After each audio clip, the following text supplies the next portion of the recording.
Je me suis rendu compte que ce qui me nourrit vraiment dans une relation, c'est quand mon partenaire est comme mon meilleur ami. Mm-hmm. Et c'était pas mon meilleur ami. Okay. Bonjour, c'est Pascal Hubert pour Bien-être simple et aujourd'hui, on parle de célibat. Au début du livre, tu dis « Je suis tombée célibataire. Ouais. Oui, tombée parce que ça fait mal. » J'avais l'impression un peu d'être la moitié d'un couple, la moitié d'un tout. Et là, tout d'un coup, je devais me redéfinir comme étant un être à part entière. Est-ce que tu avais honte d'être célibataire à ce moment-là? J'avais pas honte à ce moment-là, mais j'ai eu honte plus tard quand ça faisait longtemps. Pendant longtemps, j'ai pensé, je dois vraiment avoir un problème, puis personne n'ose me le dire. Tu pensais pas que tu allais rester célibataire aussi longtemps, donc on le sait maintenant avec le recul que c'est 8 ans. Oui. Est-ce que tu as ressenti de la pression, ou en tout cas des remarques de tes amis, par exemple? Quand j'étais célibataire, j'étais plus heureux. Je crois beaucoup de gens que je connais qui sont dans des relations. Ouais. J'ai l'impression qu'il y en avait quelques-unes peut-être qui m'enviaient d'une certaine manière aussi d'avoir cette liberté-là. Mais est-ce que le but, c'est juste de se mettre avec quelqu'un pour se mettre avec quelqu'un ou le but, c'est de se mettre avec quelqu'un qui nous correspond bien? Moi, j'encourage les gens à rester des années célibataires s'il le faut. Est-ce que tu as malgré tout peur un peu de perdre un peu cette liberté-là? Il y a les couples qui sont les plus heureux, les plus épanouis. C'est quand les couples sont formés de deux entités. Retrouve-nous sur Instagram ou encore sur Substack pour toujours plus de contenu bien-être simple. N'hésite pas à nous écrire aussi à podcast@bien-être-simple.com si jamais tu veux voir des invités, en particulier derrière notre micro. Et comme d'habitude, si tu veux nous soutenir, n'hésite pas à liker cet épisode et à le partager autour de toi. Allez, assez parlé, je te laisse avec cet épisode.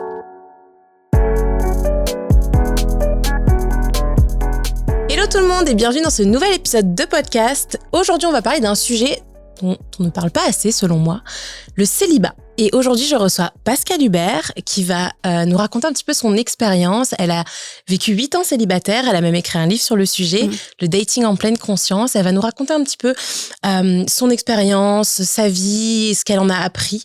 Et voilà, nous montrer un petit peu le fait que le célibat, ça peut être une révélation, ça peut être quelque chose de très positif dans nos vies. Rapidement, pour nos auditeurs, est-ce que tu peux te présenter un petit peu? Oui, je m'appelle Pascal Hubert, j'ai 33 ans. Dans la vie, je suis rédactrice à mon compte, ghostwriter aussi et autrice. Donc toi, tu as été célibataire après 4 ans de relation, si je me trompe pas. Tu avais 24 ans. Oui. Et donc, qu'est-ce qui s'est passé exactement? Est-ce que tu peux me ramener un petit peu à cette époque avec toi? Comment ça s'est passé du jour au lendemain? Est-ce que ça a été une surprise pour toi? En fait, c'est ça faisait 3 ans et demi, 4 ans qu'on était ensemble. Et pour être 100% honnête, c'était pas la relation du siècle dans laquelle je me sentais hyper épanouie, tout ça. Mais c'était ma première comme relation vraiment sérieuse. Tu sais, j'avais eu des copains avant, mais quelques mois sans plus. Puis là, c'était vraiment comme notre entrée dans le monde adulte, ensemble, l'université, tout ça. Et moi, je pense que j'étais confortable, comme on peut être confortable dans quelque chose qui est pas parfait, mais auquel on est habitué. Puis, quand tu dis que c'était pas genre la relation romantique, tu veux dire ou que c'était pas forcément la plus belle relation, c'est que c'était ennuyeux ou c'est que c'était... Un peu, mais surtout, en rétrospective, je me rends compte qu'on n'avait pas vraiment beaucoup de choses en commun. On n'avait pas nécessairement les mêmes aspirations. Tu sais, mettons cette personne-là, en ce moment, il y a une petite maison, une famille, il est super heureux. Moi, c'était pas mon but à court terme, c'était pas nécessairement ça, tu sais. On n'avait pas nécessairement les mêmes envies. Je me suis rendu compte que ce qui me nourrit vraiment dans une relation, c'est quand mon partenaire est comme mon meilleur ami. Et c'était pas mon meilleur ami. Mais bref, tout ça pour dire que j'étais somme toute bien. Mais des fois, j'y pensais, c'est sûr, peut-être que je pourrais avoir mieux, être plus épanouie dans une relation, tout ça. Et finalement, moi, j'ai jamais fait le saut. C'est lui qui devait penser la même chose un peu de son côté, qui m'a dit juste une bonne fois, écoute, je suis plus amoureux. Puis, honnêtement, je l'ai plutôt bien pris, là, comme on peut bien prendre une... en fait, c'est que dans ma tête, je me disais, ça va me permettre de trouver une relation dans laquelle je suis plus épanouie. Ça sera pas très long que je vais me recaser. C'est ce que je pensais. La suite nous aura prouvé que ça a été vraiment long. Mais sur le coup, je me suis dit, dans le fond, j'avais comme une espèce de soulagement de lui, il a été capable de faire ce que j'étais pas encore rendue à faire, mais que je pense qu'au fond, moi, je savais que c'était mieux. Et est-ce que tu penses que s'il avait pas fait le move, t'aurais pu rester avec lui encore longtemps? C'est une bonne question. Je pense que j'aurais pu rester avec lui. Je sais pas si j'ose espérer que j'aurais fini par prendre mon courage à deux mains, puis faire le saut, mais je le remercie aujourd'hui d'avoir fait ça. Je suis sûre qu'il est plus heureux, puis moi aussi. Dans ton livre, d'ailleurs, au début du livre, tu dis « Je suis tombée célibataire. Ouais. Oui, tombée parce que ça fait mal. » Ouais. Tu sais, même si j'étais pas nécessairement bien, reste que on dirait que le couple, ça vient avec comme une espèce d'image sociale aussi. T'as comme ta personne avec qui d'emblée tu passes tes week-ends, avec qui que tu textes quand t'as une nouvelle à partager, ou puis là tout d'un coup j'avais plus comme cette espèce d'image-là sociale de la fille en couple, j'avais plus cette personne-là à mes côtés, puis je devais comme un peu me redéfinir. Donc oui, je pense que même si tu sais que c'est pour le mieux, reste que ça fait mal quand même de voir une personne que tu vois tout le temps depuis 3 ans quitter ta vie, là. C'est sûr que 3-4 ans, c'est quand même beaucoup. Oui, quand tu dis au revoir à une personne, tu dis au revoir à tout ce que tu avais bâti avec cette personne-là, mais aussi toute sa famille, ses amis qui étaient aussi dans mon cercle social proche. Donc, il y a tout ça qui part en même temps.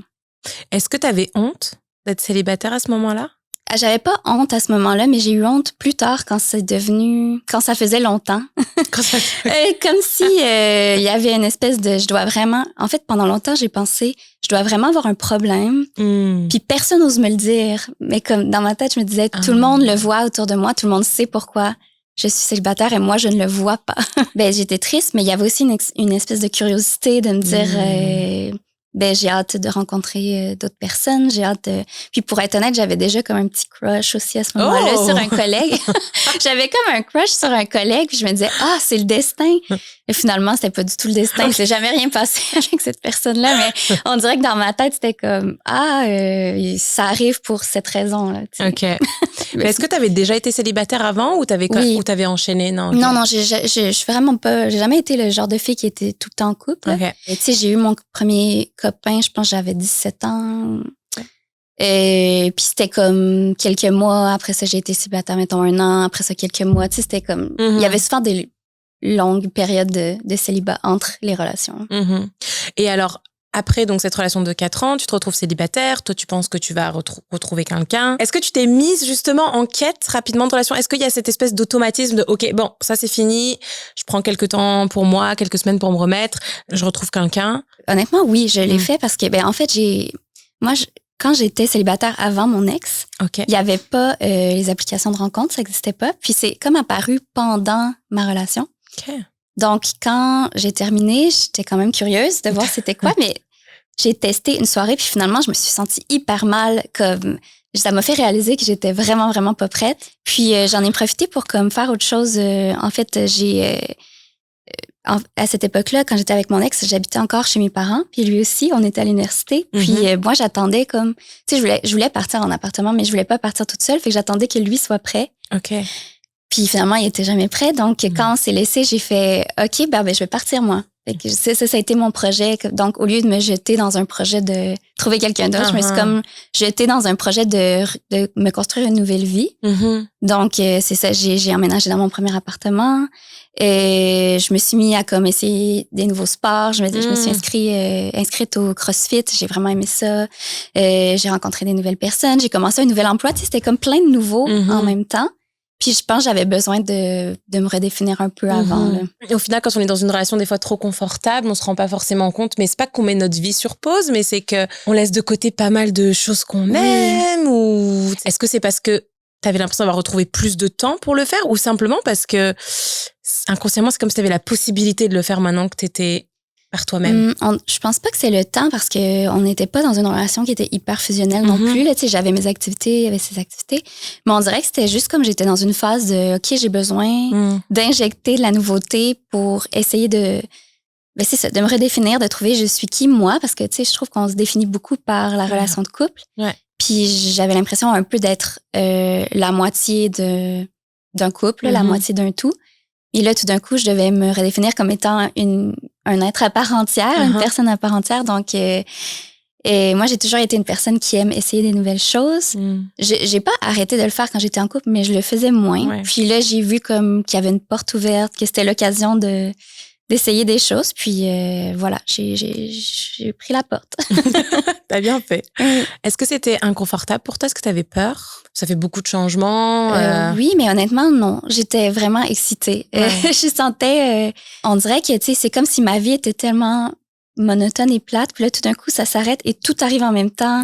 Tu sais, nouveau boulot, nouvelle... Tu sais, on dirait que je le voyais comme si la vie me disait que j'étais rendue là. Tu sais, que c'est ce que je devais faire. Puis honnêtement, à ce moment-là, ça me stimulait vraiment beaucoup. Là. Un peu comme une renaissance. Oui, un peu comme une renaissance, mais rencontrer de nouvelles personnes, ça me faisait peur, par contre. Je pense qu'à l'époque, je me définissais beaucoup par mon partenaire, par la personne avec qui j'étais. Et ce qui fait que j'étais extrêmement difficile sur la personne avec qui j'allais être. Donc, on dirait que juste de me dire que j'allais laisser rentrer quelqu'un dans ma vie, ça me faisait peur parce que cette personne-là devait comme être parfaite parce que ça allait être la personne qui allait faire que j'allais m'identifier. OK, je comprends. Comme elle. Je sais pas si c'est trop recherché. Là. Je pense qu'il y avait ça. Il y avait aussi juste l'inconfort que tout le monde a de se dire comment j'agis. C'est pas évident. Est-ce qu'on va avoir quelque chose un sujet de conversation? Est-ce que ça va être un malaise? C'est ça, j'ai pris quelques temps pour me remettre, reprendre courage. Puis quand je me suis sentie prête, j'allais dire j'ai sauté dans le vide, mais c'est pas vrai parce que j'ai comme recontacté un ancien camarade d'université. Tu sais, j'ai comme commencé parce que je connaissais, on dirait, tu sais, un peu les flirts que j'avais eus, mais qui avaient jamais donné quoi que ce soit parce que j'étais en couple. Puis, tu sais, je suis pas du genre à être infidèle, mais tu sais, il y avait, mettons, un ancien collègue de travail, un autre qui m'avait plu, ou un ancien collègue d'université. Puis là, tu sais, j'ai comme commencé parce que je connaissais plus, on dirait, pour me remettre dans le bain. Puis après, ça m'a comme redonné courage. Puis après, je me sentais prête à rencontrer des gens. OK. Donc, en fait, pour toi, à ce moment-là, donc le célibat, c'était pas un choix tout de suite au début. Ça t'est tombé dessus. Mais ensuite, t'étais quand même ouverte à des nouvelles relations, à dater, à rencontrer du monde. Oui, c'est ça. Et j'ai toujours cru que j'étais prête pour une nouvelle relation, mais je pense que je l'étais pas. En rétrospective, je pense que, comme j'ai mentionné aussi un peu, j'étais vraiment très difficile, très picky sur les garçons que je laissais entrer dans ma vie. Puis je pense que c'est bien d'avoir des standards, mais je pense que c'était aussi une espèce de protection de, en fait, je suis pas vraiment prête. Ouais. Ou l'inverse, je m'intéresse juste à des garçons qui, eux, ne veulent rien savoir que d'être dans une relation. Ouais. Quand tu dis que tu pensais pas que tu allais rester célibataire aussi longtemps, donc on le sait maintenant avec le recul que c'est 8 ans.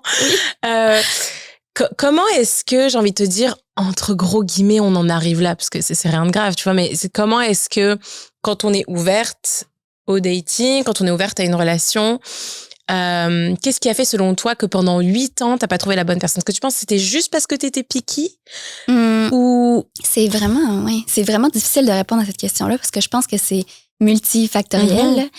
Puis c'est ça, comme tu l'as mentionné, je pense que c'est pas mal en soi. Puis il y a il y a de plus en plus de femmes célibataires, super intelligentes, super... rempli de succès, belle et tout ça. Donc, tu sais, on se rebat de cachette aussi, le monde du dating, c'est pas facile nécessairement. En plus, de plus en plus, il y a une espèce de... surtout dans les jeunes générations, mais il y a un gap entre les hommes et les femmes au niveau... on dirait qu'on parle de moins en moins le même langage. Là. Puis, il disait que même au niveau politique, il y a de plus en plus... Les jeunes hommes sont de plus en plus à droite. Les jeunes femmes sont plus à gauche. Donc, il y a comme un fossé qui se crée, donc c'est plus difficile de rentrer en relation qu'avant. Je pense que j'avais besoin, comme je l'ai dit, de me redéfinir et ça a été plus long que je pensais. Je pense que je suis un peu, c'est ça la morale de l'histoire, je suis un peu lente à comme prendre des décisions puis tout ça. Puis je sentais aussi depuis un moment que j'étais pas au bon endroit. J'habitais à Québec à ce moment-là. Puis j'adore Québec, mais je sais pas, je sentais pas que j'avais ma place là. Autant, tu sais, je sais pas, au niveau du travail, je sentais qu'il y avait autre chose ailleurs pour moi. Au niveau des garçons aussi, tu sais, maintenant j'habite à Montréal, il y a comme quand même une différence au niveau des personnalités. En rétrospective, je remercie la vie, dans le fond, de pas avoir fait que je rencontre quelqu'un puis que je me case là-bas puis je bouge pas de là parce que je pense que j'aurais été vraiment malheureuse. Mais c'est ça, c'est que je pense qu'il y a beaucoup de personnes qui vont se caser pour se caser, notamment parce que la honte du célibat, parce que pas envie d'être seule, parce que plein de raisons. Et du coup, écoute pas forcément son envie profonde et vraiment ses besoins profonds de moi je sais que c'est pas la vie que je veux, je sais que ma carrière est importante, je sais que j'ai pas forcément envie de me marier, d'avoir peut-être des enfants ou quoi. Oui, puis je pense que justement c'est pour ça que c'est important qu'on ait des modèles de gens qui sont célibataires, de femmes surtout, parce qu'on dirait que le stigma est comme moins là pour les hommes. C'est une super belle période, puis ça peut être toute ta vie aussi, là. Je veux dire, t'es pas obligé de te caser parce que la société t'a dit que tu as besoin de te caser si ça apporte rien à ta vie. Parce qu'il y a plein d'avantages aussi à être célibataire, puis je pense qu'on n'en parle pas assez non plus. Justement, oui. Me voilà avec mes petites informations. J'ai des petites données justement là-dessus. Déjà, il y a 27% de Français aujourd'hui qui se considèrent comme célibataires et 11% jugent le célibat comme la situation amoureuse idéale. Il y a une étude de l'Université de Toronto qui a révélé que les femmes célibataires sont généralement plus épanouies que les hommes célibataires. Elles rapportent une meilleure satisfaction générale, une vie sociale plus riche, une indépendance financière accrue et une plus grande satisfaction sexuelle. Toi, c'est des choses que tu as vues, que tu as ressenties, que tu as vécues pendant ces 8 années? J'étais vers la fin très heureuse dans ma position parce que justement, ça m'a forcée à trouver qui j'étais puis ce que je voulais comme personne unique. Donc, tu sais, j'ai lancé mes activités de travail autonome. Tu sais, j'ai déménagé dans un lieu que j'adore. J'ai comme créé une vie qui me ressemble vraiment. Donc oui, mon niveau de bonheur était comme vraiment supérieur à celui que j'avais avant quand j'étais en couple avec mon ex. Puis tu sais, j'ai toujours été attirée par les hommes qui avaient quand même une bonne personnalité forte. Puis moi, j'ai pas une personnalité forte. Puis je pense que si j'avais pas appris à être confortable moi-même, je me serais facilement fait écraser par mon conjoint hypothétique. Là. Donc, j'avais besoin de travailler ça. Puis, tu sais, je sais pas le niveau de bonheur de mes amis en couple, mais entre toi et moi, je sais pertinemment que je suis plus heureuse. En tout cas, quand j'étais célibataire, j'étais plus heureuse parce que je le suis plus. J'étais plus heureuse que je crois beaucoup de gens que je connais qui sont dans des relations un peu bancales, un peu juste pour être en couple. À partir de quel moment tu dirais que tu as commencé à voir le célibat comme quelque chose de positif et là tu t'es dit « Oh, waouh ! En fait, c'est vachement cool et si je prenais du temps pour moi, est-ce que, tu sais, parce que est-ce qu'au début tu l'as mal vécu pendant quelques temps, t'étais en mode est-ce qu'il y a quelque chose qui va pas chez moi, qu'est-ce qui se passe? Et à un moment donné, est-ce que ça a shifté, ça a été quoi le déclic? Et je pense qu'au début, je comprenais comme pas pourquoi ça marchait pas. Puis, tu sais, il y a plein de garçons qui m'intéressaient, mais c'est toujours ceux qui voulaient pas être avec moi. Donc, ça me pesait beaucoup sur le moral et tout.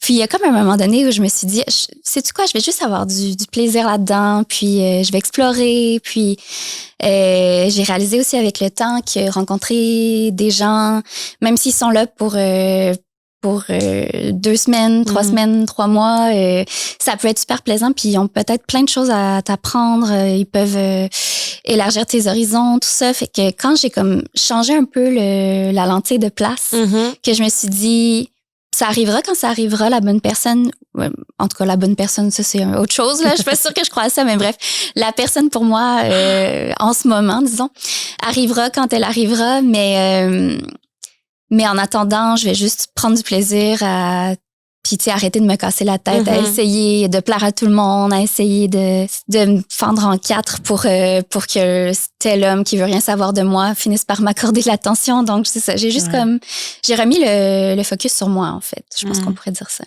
Pourquoi c'est si important de vraiment vraiment être capable de se construire soi-même, de savoir ce qu'on veut avant de se lancer dans une relation? Parce que on nous jette un peu, entre guillemets, mais on se jette un peu dans les relations à vitesse grand V, on veut absolument se caser, on se pose pas du tout la question de mais attends, qui je suis, qu'est-ce que je veux réellement dans ma vie, quel type de relation je cherche?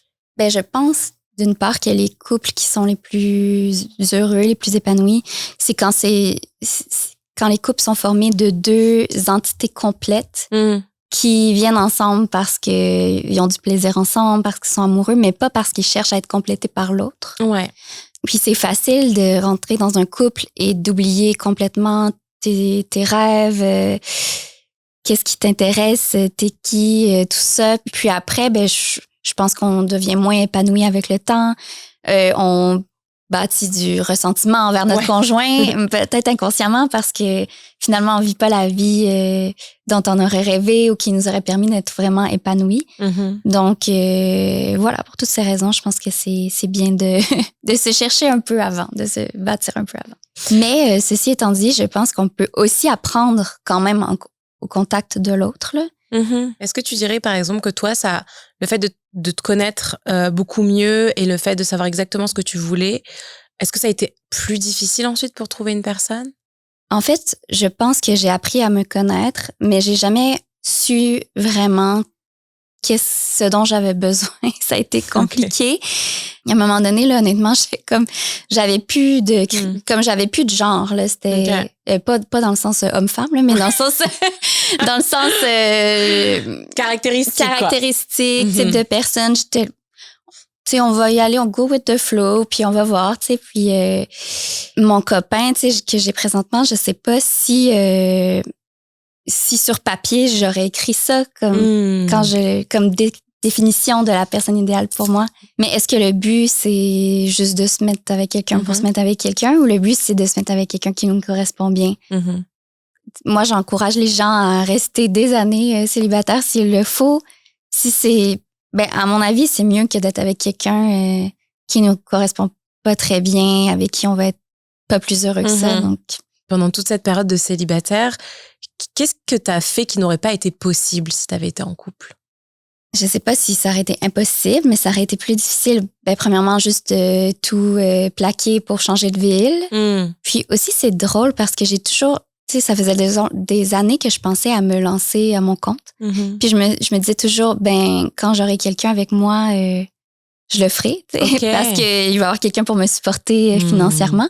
Mais finalement, ça s'est pas passé dans cet ordre-là. Puis je pense que c'est bien. On dirait que ça m'a comme... Je me rends compte que je peux facilement être trop confortable dans des situations, mais des fois, c'est bon de se jeter un peu dans l'inconfort, puis ça permet t'as comme pas le choix d'avancer plus vite, puis de poser les actions, puis tout ça, fait qu'il y a ça. Mais je pense surtout que je serais pas la femme que je suis aujourd'hui, que j'aurais pas confiance en moi comme j'ai confiance en moi, que je rêverais pas grand comme je rêve grand en ce moment. Donc voilà. Puis tu sais, maintenant je suis une personne qui est plus ouverte sur le monde. J'adore voyager.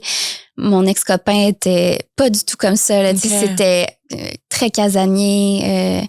Ça prenait tout pour faire un petit voyage de camping, tu sais, 2 heures de route. Là, c'était vraiment comme on était vraiment pas sur la même longueur d'onde.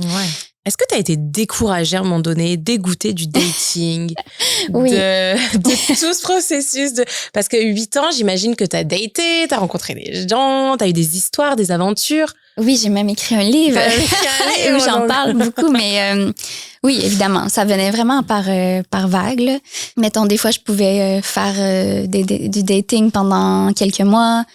Finalement, tu sais, commencer une histoire avec quelqu'un, puis là, ça fonctionne pas, là, je suis dégoûtée, j'arrête pendant 6 mois, puis après, mais tu sais, je pense que c'est quand même important de prendre des pauses, là. Parce que t'as pas envie que ta vie ne soit que ça non plus, parce que c'est quand même demandant, là. Et donc, c'est ça, d'y aller avec son énergie, je pense que c'est important. D'ailleurs, ça me faisait rire, mais dans le livre, j'ai lu les premières... l'entrée en matière, en fait. Oui.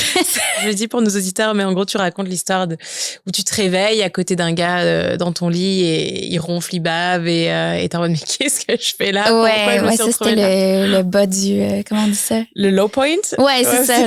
Donc ça, en fait, c'était un mauvais date. Est-ce que tu peux nous raconter un petit peu ce qui s'est passé? En fait, c'était un garçon...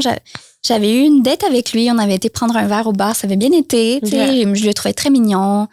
Il avait pas l'air plus intéressé que ça. Je savais pas trop, tu sais. Puis là, c'est comme une autre soirée, je suis chez des amis, puis je reçois un texto de lui qui me dit est-ce que tu veux qu'on se rejoigne après nos soirées respectives? Finalement, j'attends chez moi, il arrive pas. Il m'écrit à genre 1h du matin, il m'appelle, est-ce que tu peux venir me chercher? Je suis genre à 1 heure de route, non. Là, je sais, non.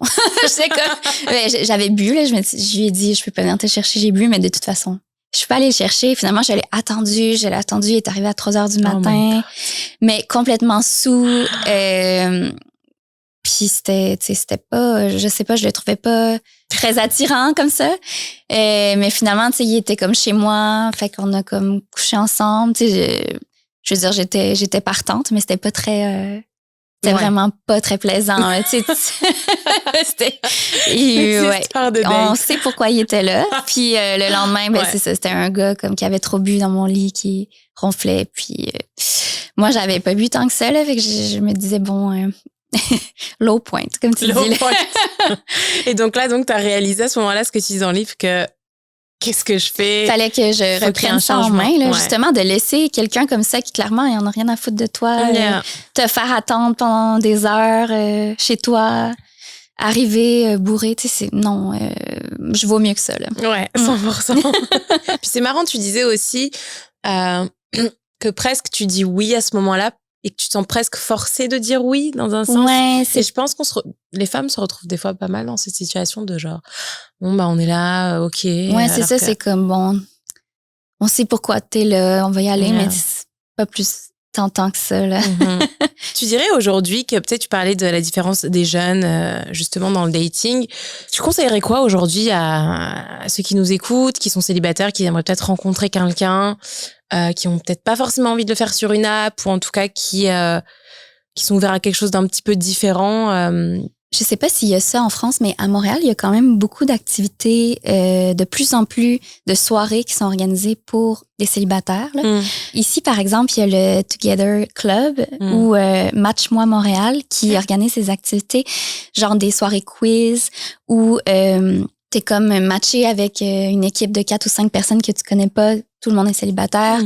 Puis il y a comme 3 rounds. Puis à chaque round, tu changes d'équipe. Donc, tu rencontres plusieurs personnes.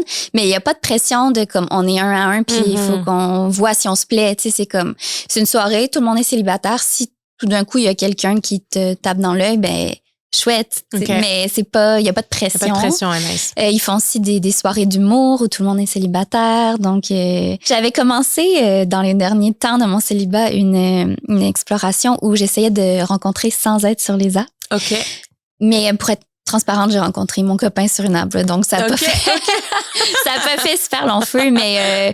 donc, t'as eu des bonnes expériences, toi, avec les apps? Oui, tu sais, je pense qu'il y a des bonnes et moins bonnes. C'est comme n'importe qui que tu rencontres dans la vie. Là. Tu sais, je suis pas sûre que rencontrer quelqu'un dans un bar, c'est nécessairement toujours plus glorieux.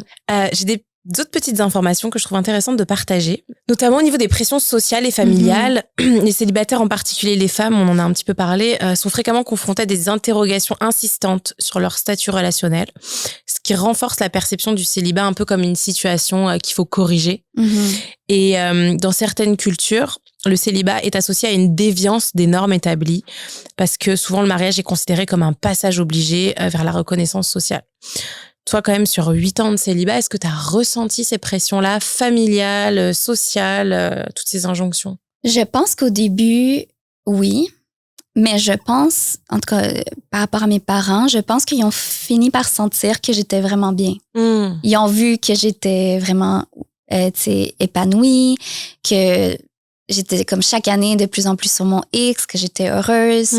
C'est sûr, je sais que mes parents aimeraient ça, que... j'arrive avec des petits-enfants l'année prochaine, tout ça, mais la pression est comme là, mais il me la verbalise pas. Il essaye de faire que je la sens pas. Mais c'est sûr qu'ils viennent d'une autre génération où c'était vraiment la norme de faire ça. Mais moi, je trouve ça beau que dans notre société, on a au moins le luxe de se poser la question. De s'arrêter, de se dire, est-ce que je veux vraiment des enfants? Est-ce que je veux des enfants pour avoir des enfants parce qu'on m'a dit que c'est ce que je devais faire et que tout le monde doit faire? Ou je le fais vraiment parce que j'en ai envie? Exact. Et est-ce que tu as ressenti de la pression, en tout cas des remarques de tes amis, par exemple, qui sont un peu de la même génération que toi et qui étaient casés? Honnêtement, pas du tout.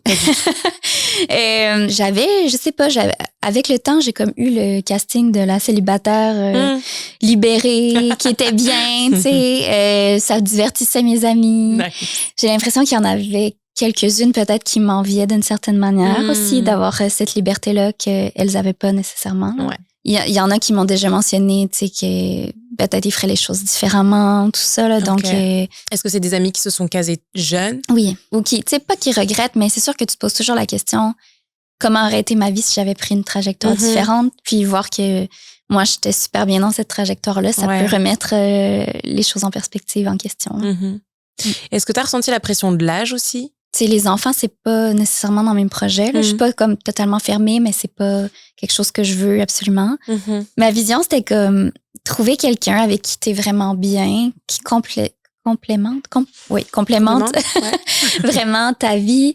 C'est tellement gros déjà que si je trouve juste ça, je vais être complètement heureuse. Puis tu sais, si cette personne... Puis je me disais, cette personne-là peut arriver à 40 ans, à 50 ans, j'en sais rien.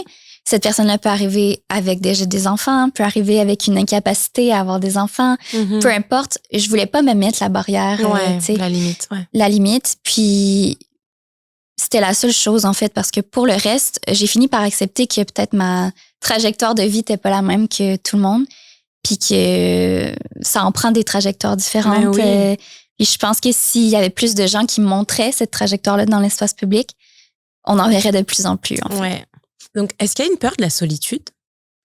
Je pense que oui. Là, il y a une très grande peur de la solitude. Puis je pense que c'est pour ça que plus de gens gagneraient à être seuls, en fait, pour réaliser que c'est pas quelque chose dont on doit avoir peur. Il y a quand même une nuance à faire, je pense, entre être seul et se sentir seul. Dans le sens qu'on peut être célibataire, vivre seul, puis avoir un entourage, être super épanoui, avoir des amis, une famille qui est là pour nous, puis profiter des moments où on est seul pour juste être bien avec soi-même, versus se sentir seul ou être dans une grande solitude où là, on n'a pas de réseau, on n'a pas d'affection, tout ça. Il y a quand même une différence à faire entre les deux. Mais être seul, ça peut être tellement enrichissant, je trouve. Tu sais, je pense que plus on l'apprivoise, la solitude, moins on en a peur, en fait. Mais c'est ça. Et puis, des fois, on peut être en relation et se sentir seul quand même. Oui, et c'est vraiment pire, je pense, de se sentir seul avec la personne qui est supposée te faire sentir bien. Je pense qu'on se rend pas compte, mais parce pour nous, c'est normal d'être en couple. Mais ça demande du sacrifice. Ça demande de sacrifier des parts de soi. Je veux juste revenir, tu disais, pour nous, c'est normal d'être en couple, mais je pense que pour moi, c'est encore pas normal. Dans le sens, j'ai tellement été plus longtemps célibataire qu'en couple, que pour moi, la normale, c'est plus d'être célibataire. Puis là, je suis en couple depuis un peu plus qu'un an, puis c'est comme vraiment un apprentissage, en fait, là, pour moi. Idéalement, tu laisses pas trop de ta personnalité de côté, mais c'est sûr qu'il faut faire des compromis. À quelque part, t'as pas le choix, effectivement. Comment est-ce que tu vis justement cette relation aujourd'hui avec... qu'est-ce que ça t'a fait de passer de célibataire à une relation là? T'as dû sacrifier des choses que t'aimais faire quand t'étais seule? Honnêtement, il n'y a pas grand sacrifice, qui est une bonne chose, j'imagine, mais c'est surtout que mon copain a un horaire de travail qui est plus atypique. Donc, c'est comme plus à moi de m'ajuster que l'inverse. Donc, il y a de l'ajustement un peu plus à ce niveau-là, des fois garder un peu de temps dans mon horaire. Quand je sais que sa seule soirée, c'est jeudi, ben je vais garder mon jeudi. Tu sais. C'est comme je disais, on était célibataires les deux très longtemps, donc on se laisse beaucoup de liberté. Tu sais, je veux voir la personne avec qui je suis faire des activités avec ses amis, tu sais, avoir ses propres intérêts, puis que je sois pas toujours impliquée nécessairement dedans. Puis moi, je veux la même chose de mon côté, puis que quand on est ensemble, ben, on est heureux de se retrouver, là, mais qu'on reste deux individualités. Là. Ouais, vraiment indépendants, chacun de son côté. C'est ça. Oui, parce qu'il peut y avoir la codépendance aussi très facilement. Oui, puis je pense que j'aurais eu ce risque-là, moi, dans ma vie, d'être codépendante. Parce que je pense que tout part souvent de l'enfance. Mais tu sais, je viens d'une famille très, très, très, très fusionnelle. Puis tu sais, là, j'ai tellement été forcée, puis on dirait que la vie m'a forcée à, tu sais, embrace mon individualité, que là, j'ai comme, à un moment donné, j'ai été dans l'hyper-indépendance. Là, je pense que je retrouve, tu sais, une indépendance qui est saine. Est-ce que t'as, malgré tout, peur un peu de perdre un peu cette liberté-là que t'as acquise, même si tu dis aujourd'hui que vous êtes chacun de votre côté indépendant, etc. Est-ce que si demain vous habitez ensemble et que vous allez, tu sais, genre un peu à l'étape supérieure, est-ce que t'as un peu cette peur-là? Ben, tu sais, c'est dans les discussions quand même en ce moment. Et j'avoue qu'il y a des petits moments où je fais... comme ça me stresse un peu. Mais on est parti en voyage plusieurs fois, tu sais, 24 heures sur 24 ensemble pendant 3 semaines. Ça s'est super bien passé. Donc, ça m'a comme rassurée. Je pense que c'est des bons indices qu'on est plutôt compatibles au quotidien. Mais c'est sûr que ça va être des ajustements. Puis je pense que oui, il va toujours rester une petite peur. Qu'est-ce qui te manque aujourd'hui de ta vie de célibataire? Pas grand-chose parce que ce que j'aimais beaucoup, c'est l'occasion de rencontrer des nouvelles personnes. Mm-hmm. Et ça, je le fais vraiment beaucoup dans le cadre de mon travail. Tu sais, je pense que c'était comme j'arrivais au moment où j'en avais vraiment marre là, du célibat. Mais tu sais, pendant longtemps, j'ai beaucoup aimé l'excitation qui venait avec les nouvelles rencontres, tout ça. Là, je me sens comme prête à me calmer un peu là-dessus. Puis l'excitation, je vais la chercher dans d'autres pans de ma vie. Là. T'aimerais dire quoi à la Pascal d'il y a 10 ans? J'aimerais lui dire, prends ton temps, savoure l'aventure. Essaie de pas trop te projeter dans l'avenir parce que la vie est pleine de surprises, puis tu t'en iras pas où tu pensais que tu t'en irais et c'est une bonne chose. Oui. Écoute, en fin d'épisode, Pascal, on fait toujours un petit jeu. OK. Ta reco-culture du moment. Livres, séries, expos, musique. J'avais partagé une série québécoise, c'est la série Empathie. Empathie, j'en ai entendu parler aujourd'hui, on m'en a parlé. C'est tellement bon. C'est une série de Florence Lompré qui suit Suzanne, qui est une psychiatre à l'Institut Mont-Royal, ici à Montréal. C'est ça, on la suit juste avec ses patients, avec son propre cheminement personnel, parce qu'elle a vécu aussi des traumatismes qui sont pas faciles. Mm-hmm. Puis c'est juste une série, comme c'est tellement bien écrit, c'est super humain. Je trouve qu'il y a vraiment... Florence Lompré, elle a vraiment un talent pour décrire les émotions humaines incroyable. Ton petit plaisir de célibataire qui te manque aujourd'hui? Me faire payer des soupers au restaurant. Nice, c'est assumé, on aime ça. Ta boisson préférée dont tu ne peux pas te passer? Le café. Ta soirée parfaite ressemblerait à quoi? Ressemblerait à samedi dernier où j'ai été manger avec une amie. On a bu un peu de vin, puis ensuite je suis retournée chez moi tôt. Je me suis mis en pyjama. J'ai pris un autre verre de vin puis j'écoutais Empathie avec mon chat et du chocolat. Magnifique! Pour toi, c'est quoi le bien-être? Qu'on sent que nos actions, notre vie est alignée avec nos valeurs, ce qui est vraiment important pour nous. Tu conseillerais quoi à quelqu'un qui nous écoute et qui est célibataire depuis quelques années ou quelques mois, en tout cas qui veut pas forcément être dans cette situation et qui le vit mal? Tu lui conseillerais quoi? Je lui conseillerais de lire mon livre, Le Dating Pleine Conscience. Sinon, je lui conseillerais d'élargir son cercle social, mais en tout cas, pas dans le sens de rencontrer plein de monde, mais peut-être d'avoir des amis qui sont dans la même situation. De se mettre en priorité, d'arrêter de voir ça comme quelque chose de tellement sérieux, puis tellement...